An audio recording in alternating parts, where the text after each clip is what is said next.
কঠিন পরীক্ষায় মমতাজ। মমতাজ বর্তমানে তিনি একজন কণ্ঠশিল্পী এবং তার জনপ্রিয়তাও রয়েছে প্রচুর বাংলাদেশে। বর্তমানে তিনি তার নিজ এলাকা থেকে নৌকার প্রতীকে বিজয়ী হয়ে সংসদ সদস্য হয়েছে এবং তিনি দ্বিতীয়বারের মতো আবারও নৌকা প্রতীক পেয়েছে এবং তার নিজ এলাকায় নৌকাকে বিজয়ী করার জন্য বিভিন্ন প্রচারণা চালাচ্ছে এবং জনসভা করতেছে এবং এই নৌকার বিপক্ষে দাঁড়িয়েছে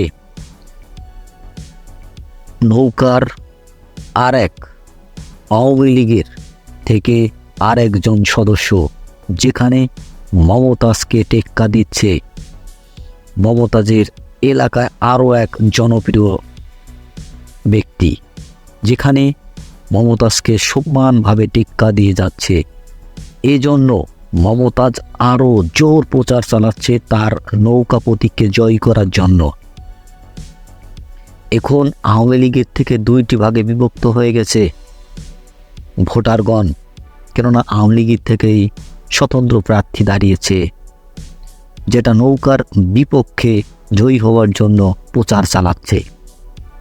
এ থেকেই বোঝা যায় যে মমতাজের এলাকায় কতটা চাপে আছে মমতাজ, কেননা আওয়ামী লীগের ভোটগুলো এখন দুই ভাগে বিভক্ত হয়ে গেছে।